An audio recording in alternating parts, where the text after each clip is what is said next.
having problems with screen sharing. Okay. Don't do anything yet. Oops, we got people coming in.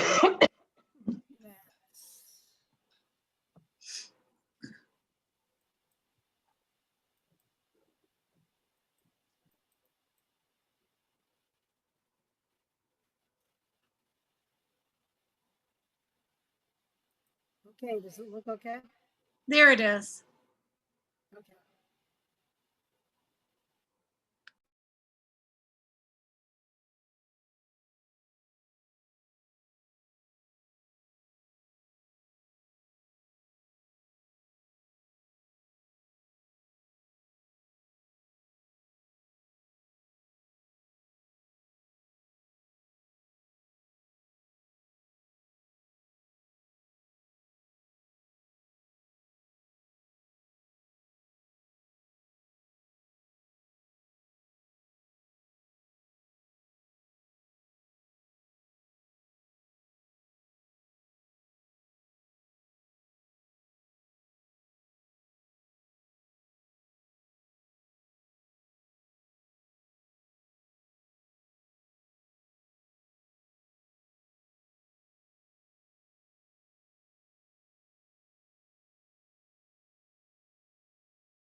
Good evening, everyone. Welcome to our last webinar for the Great March Madness series that we've offered. Tonight, we're going to be hearing some really wonderful information about a gentleman that I didn't know anything about until last year, and Marty and Jenny introduced me to him. So lots of good information, someone that we should all know about. So I'm glad that you were able to join us. I would like to mention that we will do questions and answers at the end. So please put any that you have in the Q&A box.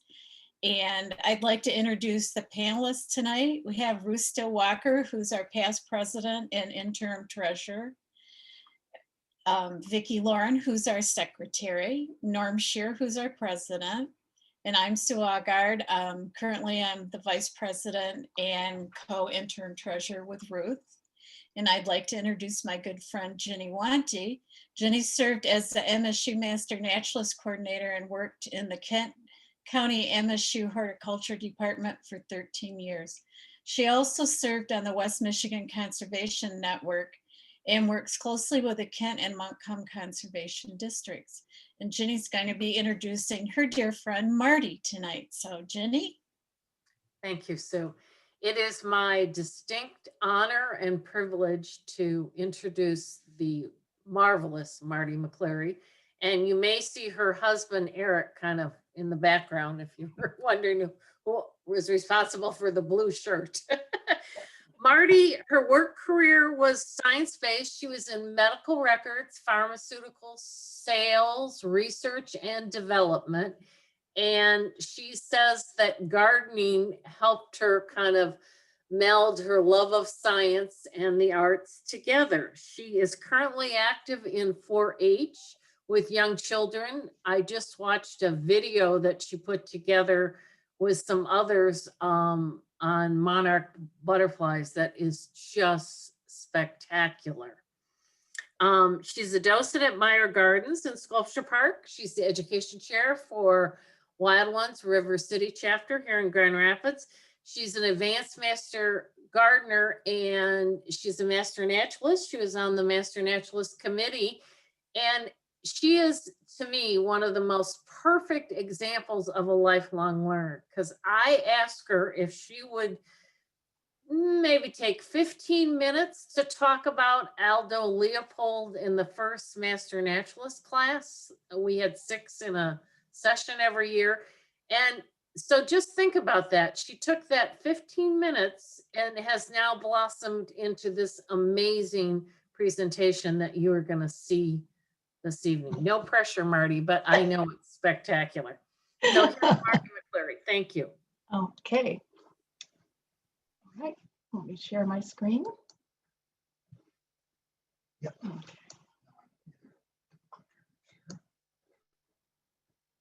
There. Do you see my screen? Yes, Marty, you're good to Okay, go. great. Okay, good enough. So I'm very pleased to be here this evening to talk to you about Aldo Leopold. I am a member of Wild Ones River City chapter here in Grand Rapids, and we're part of a national organization out of Neenah, Wisconsin, with over 4,000 members in 60 chapters. And our mission is to replace traditional landscapes with natural landscaping, healing the earth 1 yard at a time. We have a nice lineup of virtual programs for the first half of this year, and we also hope to have some in-person socially distanced meetings during the second half of the year if that is permitted. But all this information is on our website, rivercitygrandrapids.wildones.org.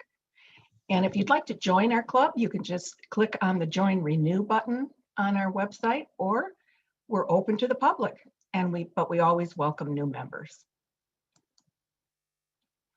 These were the good old days when we could have our native plant sale while mingling and socializing like this before the pandemic. But this year's annual native plant sale will be online, socially distanced pickup appointments like we did in 2020. So this year's socially distanced plant sale will be on Monday, July 19th, 2021. Please check our website for any updates.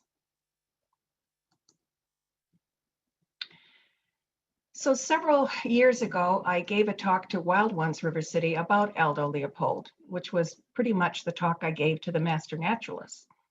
For Jenny, But today's presentation builds on that talk and has even more info of interest. I think you're going to enjoy it. Let's get started. First of all, I want to let you know that many of the color photos you'll see throughout this presentation come from this lovely book issued in 2001. It's sort of a combination of a Sand County Almanac by Leopold and its photographs taken by Michael Sewell, who visited and photographed the very site that was once owned by Aldo Leopold, where he wrote a Sand County Almanac. So the photographer takes you through the seasons at that plot, and I think you're going to enjoy it. Sometimes I won't say anything, I'll just play the slide and let you enjoy it. So I encourage you to enjoy the photographs, and also I wanted to let you know that the black and white photographs of Leopold and his family are courtesy of the Aldo Leopold Foundation. I hope you enjoy them all. Have any of you ever heard about Aldo Leopold? I'd like to tell you about him and his landmark book, A Sand County Almanac, that was published in 1949, about 72 years ago. This 20th century book marked an important shift in how we humans think about our environment through the eyes of Aldo Leopold, who coined a new term at the time called a land ethic. Reviews were positive on the book when it was first published in 1949. However, it wasn't until it came out in paperback in 1968 that sales rose sharply. Perhaps you may remember, some of you, that 1968 coincided with the rising environmental movement, and we had our first Earth Day in 1970. Also during this time, we saw some amazing photos of planet Earth taken by our Apollo astronauts. Leopold's book is as relevant today as it is for Earth Day 50 to a whole new generation of readers. Since then, the Sand County Almanac has been translated into 14 languages, and more than 2 million copies have been printed worldwide. The photo on the left is the very first time we saw an actual photo of our home planet in 1968. This famous photo of Earthrise was taken by William Anders during the Apollo 8 mission, the first manned voyage to orbit the moon. Another photo of our home, called the Blue Marble, was taken by the crew of the Apollo 17 on its way to the moon, and it's actually been one of the most reproduced images in history. We were suddenly aware of how precious and fragile our Earth is, afloat in outer space. Recently, in 2020, there was a new edition issued with an introduction by the author Barbara Kingsolver. She says, Aldo Leopold, a man who died before I was born, is part of my inner circle. I always look forward to cracking open his door, a Sand County Almanac, for another chat. And then I love this part. She said, my life has been enlarged by just a handful of books that I have reread at least once every decade. It's a rare concession for me, as impatient as I am, to read to the bottom of the book piles in my house that keep growing all over. For to cycle back once again to one book, it has to smack me with such artistry and revelation that I'm forced to accept it as unfinished on the first pass.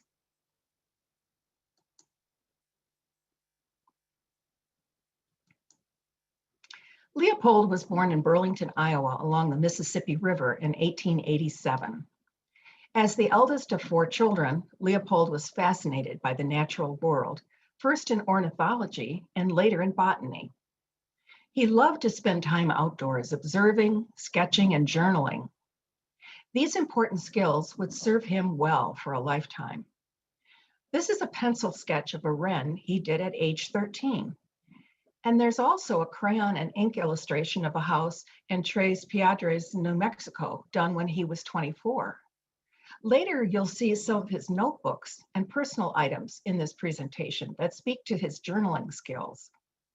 All these traits, plus his poetic mastery of the written world, would continue would contribute to his unique accomplishments. He was among the first to graduate from Yale's School of Forestry in 1909.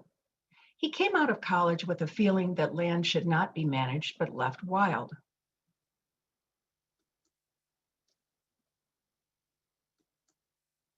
Here is a well-known quote from him at the beginning of a Sand County Almanac.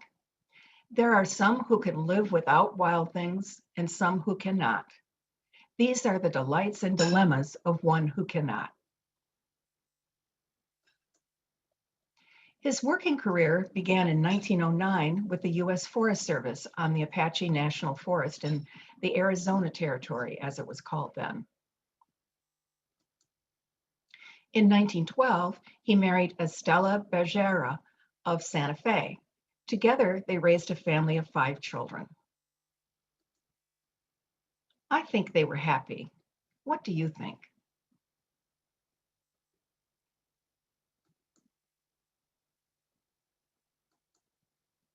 As he rose in the U.S. Forest Service, he went on to develop detailed land management programs for the Grand Canyon. He also worked on a proposal to designate the Gila National Forest in New Mexico as the first ever federally designated wilderness area in 1924. Leopold was really ahead of his time because he felt it was important to save the wild places. He once wrote that the oldest task in human civilization is to live on a piece of land without spoiling it. He even worked with President Theodore Roosevelt on a wildlife restoration committee to set aside land for bird sanctuaries and wildlife refuges and encourage scientific research in those areas.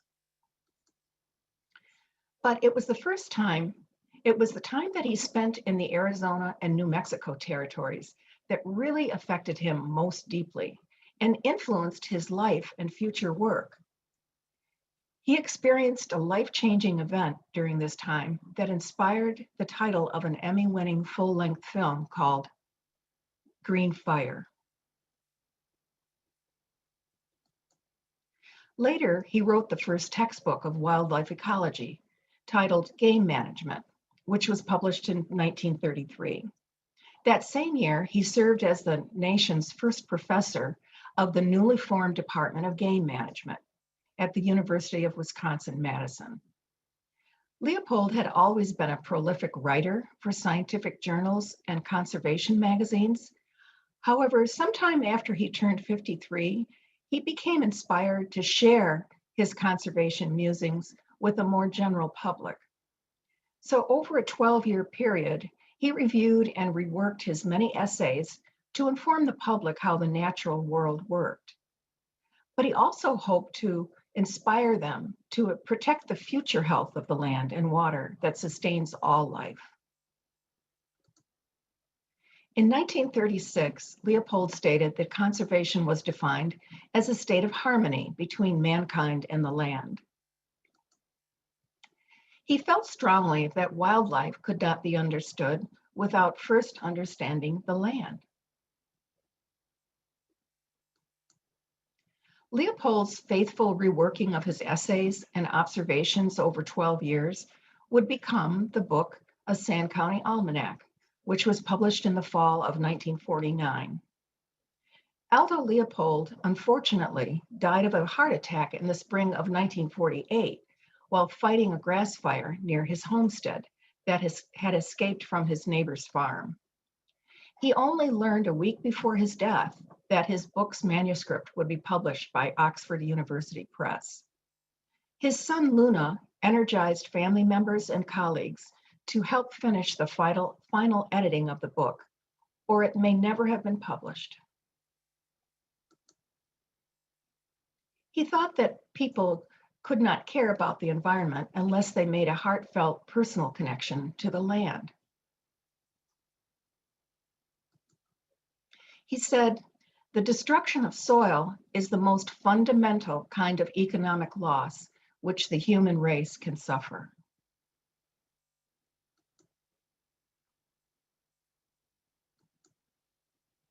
And it's impossible to prove by logic, he said. But I would argue that it now is possible to prove by logic and science. Leopold felt that the definition of community includes soils, waters, plants, and animals in addition to humans. He said land then is not merely soil, it is a fountain of energy flowing through a circuit of soils, waters, plants, and animals. And the circuit is not closed. It is a sustained circuit, like a slowly augmented revolving fund of life. It's similar to our definition of a natural landscape in the 21st century, which we think of as a delicate community that arises between the living world, plants, animals, and microbes, and the non-living world, mineral soil, water, and air. And nowadays, we call those beneficial goods and services that arise between the living and non-living world as ecosystem services that natural landscapes have long provided, such as water purification by plants and the soil filtering the water, and flood control with wetlands and plant roots that prevent erosion. Food production, fruits, vegetables, trees, pollinators, fish, livestock, plant fibers for clothes, medicinal benefits, forestry products, fuel.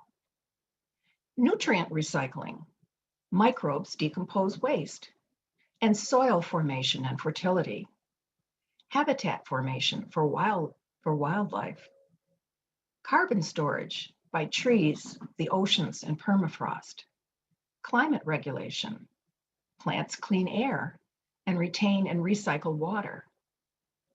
Pest and disease management with beneficial insects and birds. And of course, recreation and aesthetic opportunities. We now know that the quality of the air, water, and soil is not limitless and also needs protecting for future generations. In his book, he also carefully observes the coming and goings of nature around him. He tries to help us see and hear the leaving of the geese in November. The flock emerges from the low clouds, a tattered banner of birds, dipping and rising, blown up and blown down, blown together and blown apart, but advancing, the wind wrestling lovingly with each winnowing wing. When the flock is a blur in the far sky, I hear the last honk, sounding taps for summer.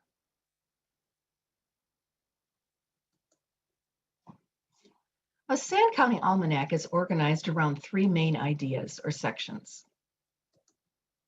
The first section proposes that the land is a community of living things. He reviews his personal feelings about the land he owned in Wisconsin as he reflects on the journal he kept for 12 years, organized by seasons from January to December. These short essays recount recollections of nature's changes throughout the year on his farm at Sauk County, Wisconsin. And these monthly journals comprise part one of a Sand County Almanac. The second section of the book proposes that the land should be loved and respected.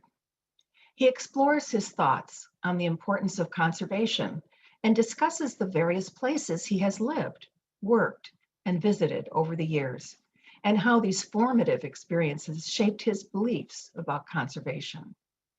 This is part two of the book and is titled Sketches Here and There.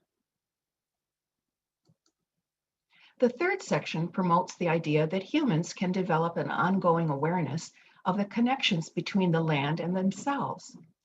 This is part three of a Sand County Almanac and is entitled The Upshot. It's in this section that he discusses his beliefs regarding conservation and also presents the core tenet of his writing, the term land ethic. He says, all ethics so far evolved rest upon a single premise, that the individual is a member of a community of interdependent parts. The land ethic simply enlarges the boundaries of that community to include soils, waters, plants, and animals, or collectively, the land.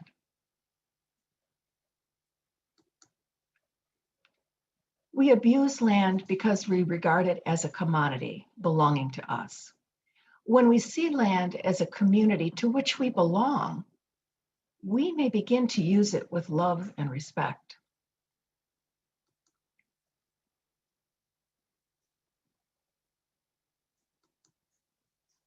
He defines land ethic as a thing that is right when it tends to preserve the integrity and beauty of the biotic community, and wrong when it tends otherwise. I love this picture. I can almost smell the oak wood crackling in the fireplace. We'll be learning more about this place a little later in the presentation. As promised, here are some pictures of Aldo's notebooks and personal items. I find these items fascinating, especially the journals in his own handwriting.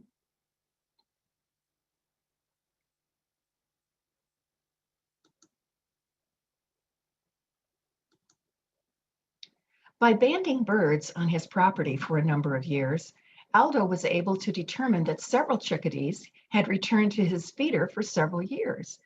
He figured out that one chickadee had lived for at least 5 years. He also came up with 3 commandments that chickadees might learn at their Sunday school. Number 1, don't go out into windy places in the winter. Number 2, don't get wet before a blizzard.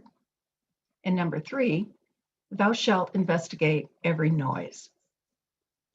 They are curious little birds, aren't they?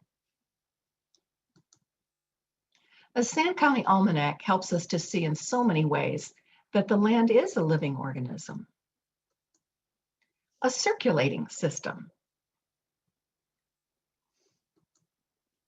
of which we are but a part.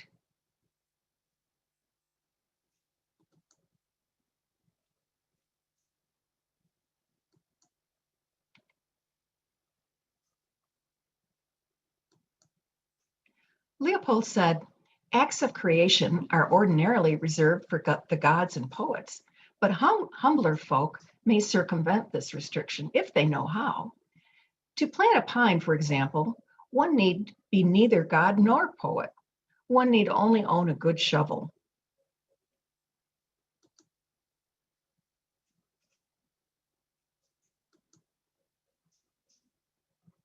Wasn't that long ago, and it was looking like this here, wasn't it?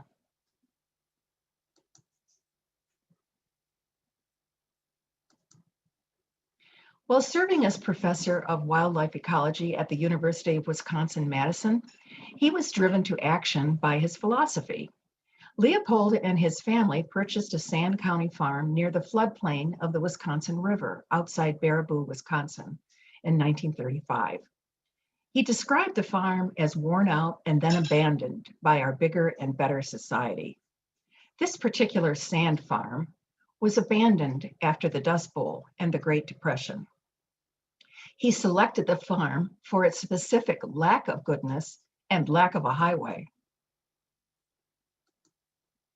Leopold and his family fixed up a rundown chicken coop on the site to become their weekend home base and family hunting camp, which they called the Shack.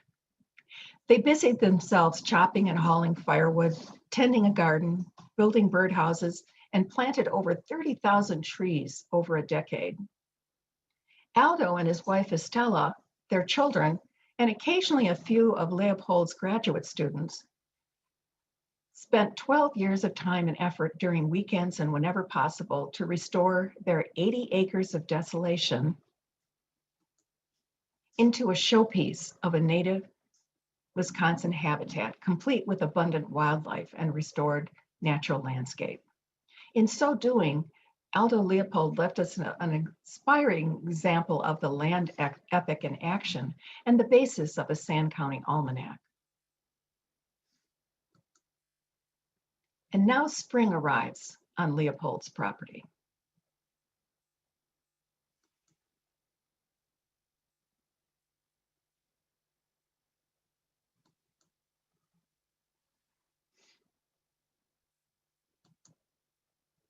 Leopold said this when referring to sandhill cranes. When we hear his call, we hear no mere bird. We hear the trumpet in the orchestra of evolution. He is the symbol of our untamable past, of that incredible sweep of millennia which underlies and the daily affairs of birds and men. Would it surprise you to learn that sandhill cranes are among the world's oldest living birds, having been on Earth for over 34 million years? They've outlived 99% of species that have ever lived, but that are now extinct. Our North American sandhill species, the most abundant in the world, has changed very little in the last 10 million years. Some other species of crane are vulnerable or endangered. During Neolithic times, 6500 BC, people imitated crane dances to celebrate marriage rituals. But these cranes don't need an excuse to dance. Courtship is only one reason among many others. Sandhill crane vocalizations can be heard for over a mile due to their saxophone-shaped trachea or windpipes as long as their neck.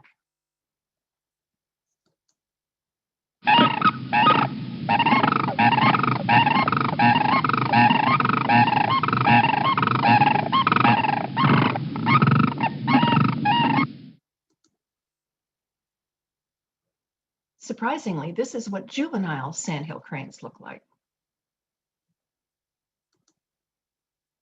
Mike Comeback of the U.S. Forest Service said, "As a society, we are now beginning to realize the depth of Leopold's work and thinking."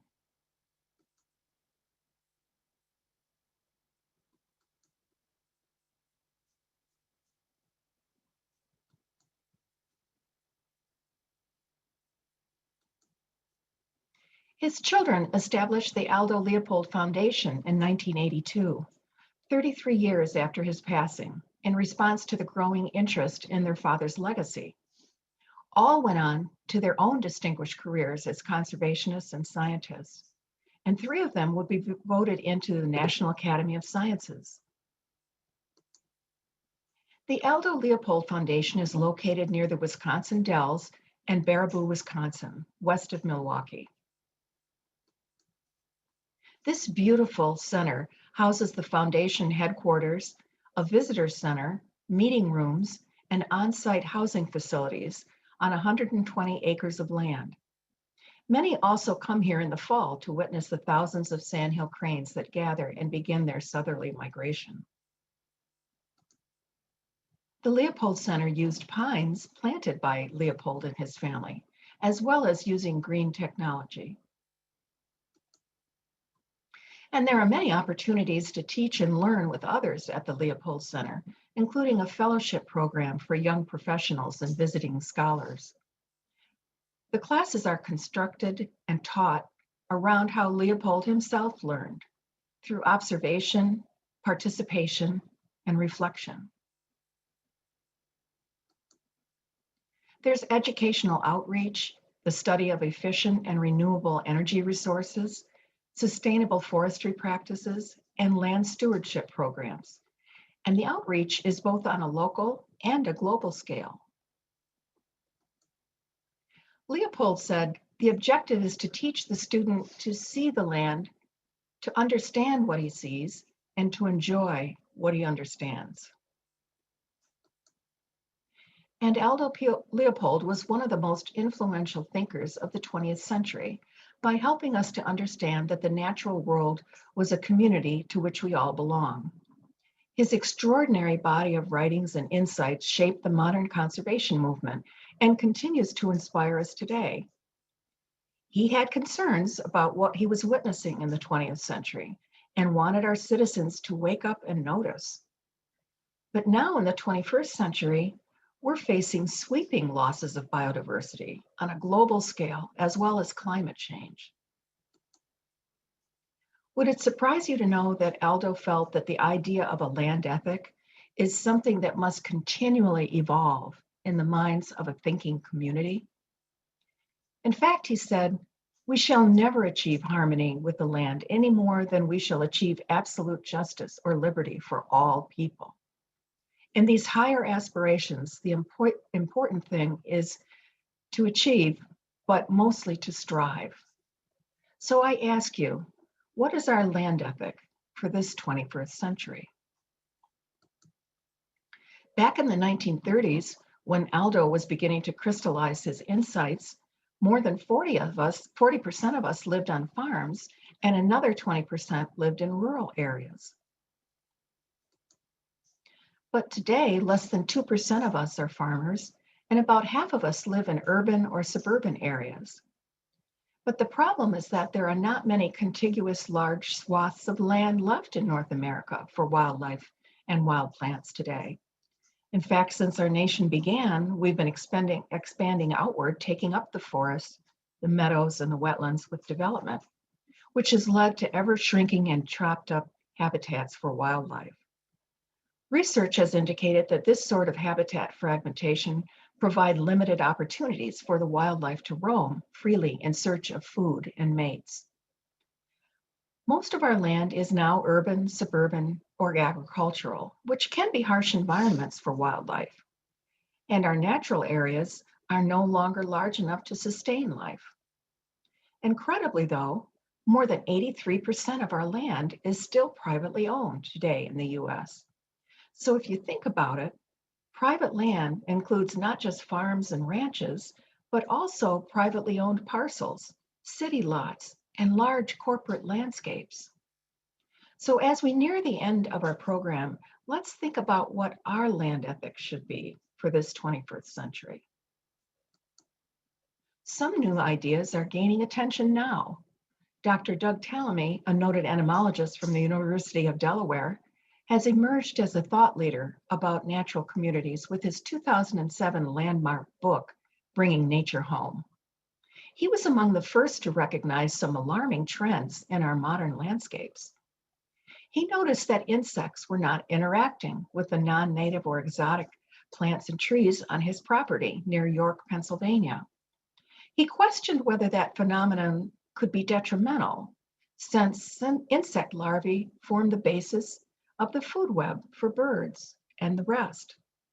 Carried to an extreme, could it foretell dangers to the rest of the entire food web of which we are a part?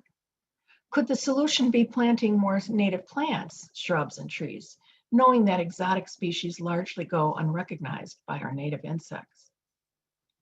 Doug Tallamy's newest book, Nature's Best Hope, published in 2020, revisited that topic again, but this time with a renewed sense of urgency. Tallamy says we need to give ourselves cultural permission to act in a transformative way, because we all have a stake in this as citizens of the world. By including native plants in our yards, we're recreating a small portion of the natural ecosystem for all wildlife. And that's because native plants are the central cog of the wheel that form the basis of a healthy wildlife habitat garden. He suggests we raise the bar of what we expect our own landscapes to do. He encourages us to create biological corridors that connect wildlife where we work, live, and play. And we can do that by reducing areas of just turf grass into welcoming habitats that supply food, water, shelter, and nesting sites for wildlife. So Tallamy presents a challenge to each of us in his latest book, Nature's Best Hope. First of all, it's a known fact that we've devoted over 40 million acres of our country to lawn turf. That's an area the size of New England. What if we decided to replant just half of our landscapes now in lawn into areas with native plants? We could construct a 20 million acre homegrown national park that would nearly equal the size of all the national parks combined in the lower 48 states. Notice that we're not moving out to make room for this park. No, we're simply re-landscaping half of our individual yards. And by doing so, we would become part of a larger tapestry of biodiverse corridors, connecting wildlife where we work, live, and play to the benefit of us all. We have an opportunity to roll up our sleeves by planting native plants and removing most invasive plants. This effort is the largest cooperative conservation project ever conceived or attempted. And we can participate in this citizen science initiative by putting our own yard on the map. We now have a tool in our hands to be part of Nature's Best Hope. What is your land ethic for the 21st century?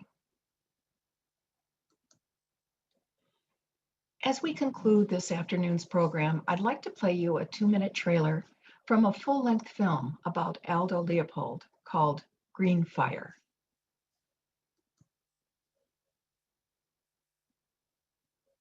We abuse land because we regard it as a commodity belonging to us. I mean, we were out here to conquer this country, not to make it better.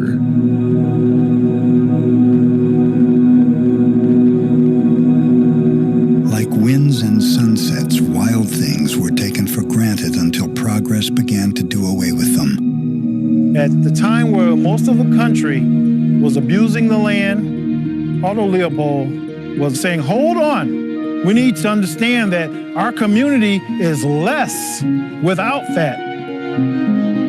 When we see land as a community to which we belong, we may begin to use it with love and respect.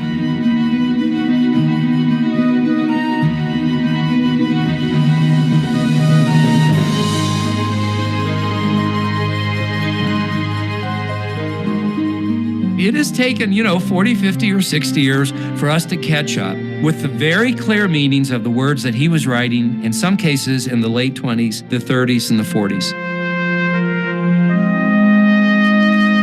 My wife got a book about Leopold. I thought, boy, if I'd just read this 30 years ago, I could have saved a lot of time and effort. Where a white pine and a red birch are crowding each I other. love all trees. And the amazing thing is, after all these years, the interest in Leopold just continues to grow. It's still read as a contemporary because his ideas are still not only so current, they're still so far ahead of us. We have lost sight of so much magic in the land, spiritual values. It is time to construct or reconstruct an ethic. I do not imply that this philosophy of land was always clear to me. It is rather the end result of a life journey. Aldo Leopold.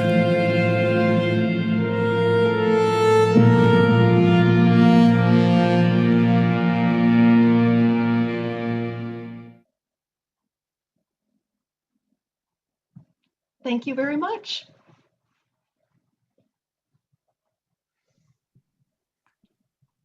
Marty is always very inspirational. We don't have any questions.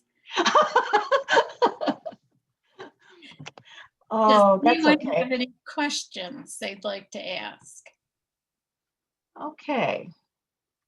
I'm not seeing any coming in. I'd That's a be willing, question. I'd be willing to read a question that I often get, which is, should I be growing all native plants or does it matter? And according to Talamy, you don't have to have all native plants.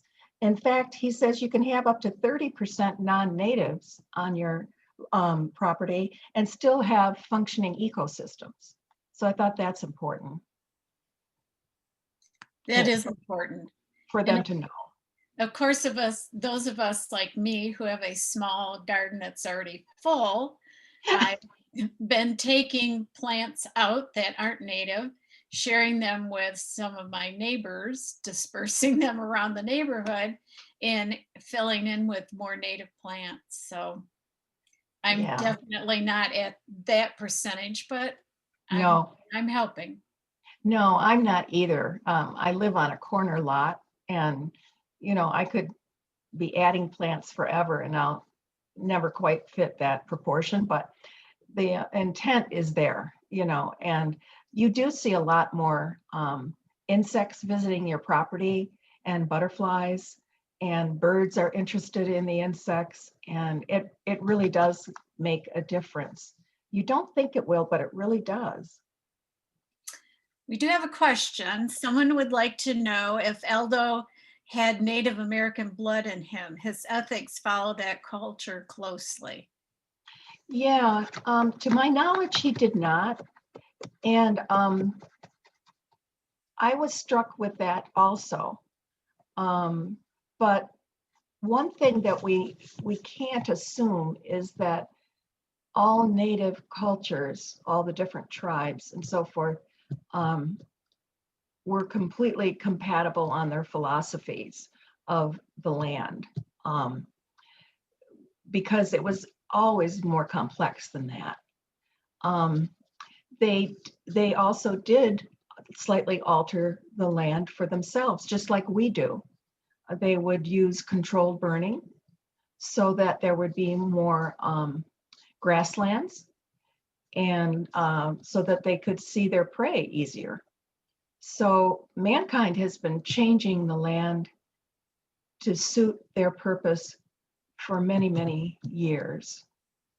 But yes, I agree with the person that asked the question. I thought that too when I read about it, because our culture tends to be more extractive. You know, let's extract everything we can out of the land. And the Indians seem to be a little bit more, see, I'm talking in generalities, but. Marty, Mhm. can I add? One of the reasons Aldo is so fascinating to me is he went to college at Yale, and then he spent so much time in New Mexico in the Southwest, and I think his wife is from there. I don't know her family Yeah. background. Mhm. And then he ended up in Wisconsin. So talk about just pulling all these different cultures together, you know, Mhm. because I'm sure when all that time he spent some time with Theodore Roosevelt Yes. when he was in the Southwest. So, you know, you're just kind of wondering where he pulled all that he pulled from to create what he created. It's just fascinating. And I love the next question. Let's all go on a field trip to the Leopold Center. Oh, let's do that.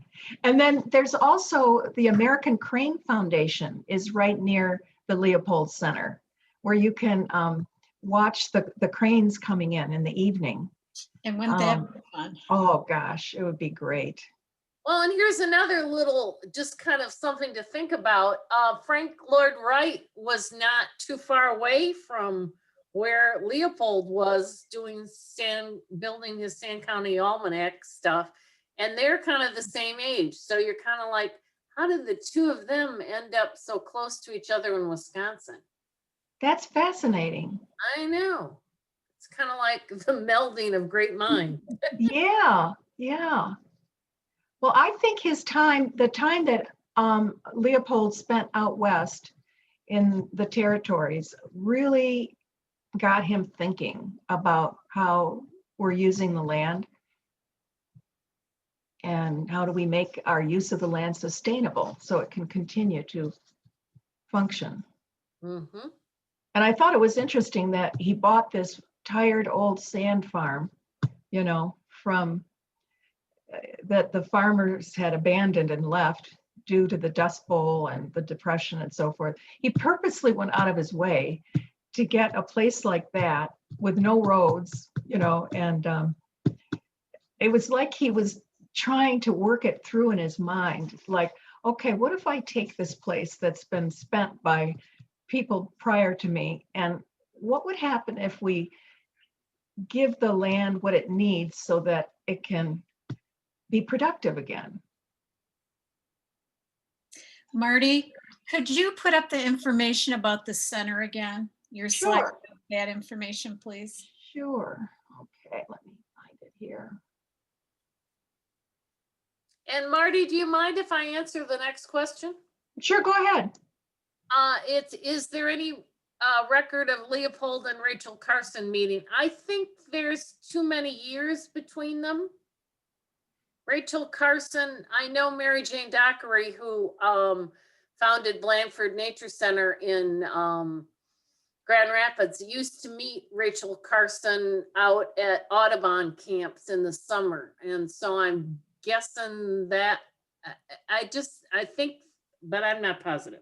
I'm just thinking the time was different, that he died before she got rolling in the 60s. Mm-hmm.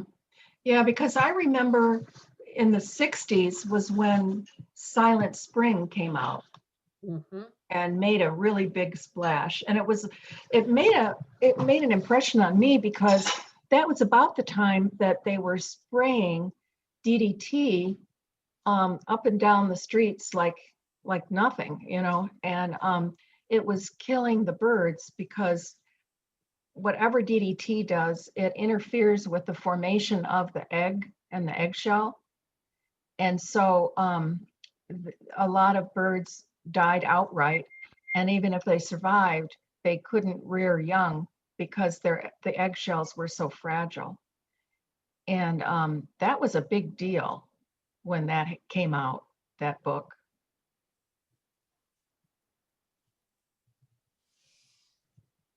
Any Is more this the- questions? There you go. Thank you for sharing that again. Isn't that neat? Oh, here's one. What year did Aldo Leopold die? And of what?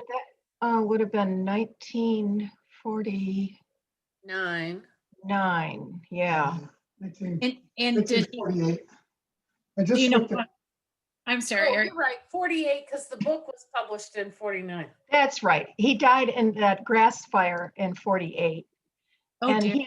he'd only known for a little bit before he died that his book was accepted by, you know, that company for printing.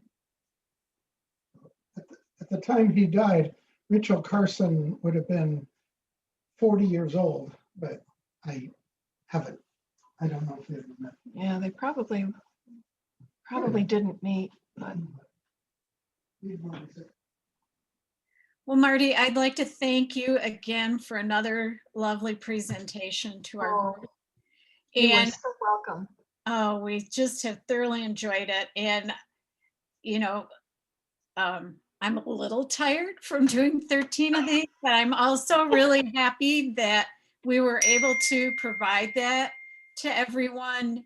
And I want to thank all of you who have been attending these webinars. I hope you found them beneficial.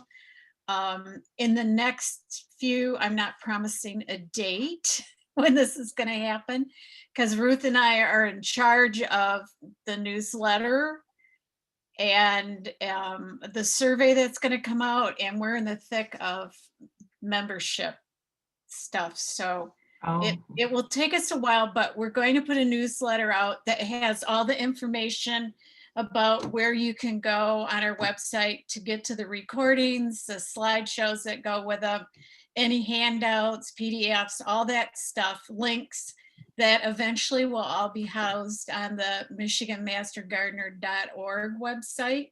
Some of it is on there now. And I would like to encourage all of you, when you get the survey, to please fill it out. It will help us plan for you as members, maybe plan more of these events. We want to know what you thought about these events. I know some of you had trouble in the beginning getting on, and I apologize for that, but Zoom set the webinars up, so you had to actually have an account and a password to be recognized to attend these. So once we worked that out, I think we were able to get people on and going. And so, oh, thank you, Diana, for your comment. Anyway, and if there's anything you have questions about, please contact us at the MMGA email. And thank you for joining us. And thank you, everyone. Thank you for having me. I appreciate it too. No problem. Talk to you soon, Marty. Thank you so much. Thank you, Jim. Good night, everybody.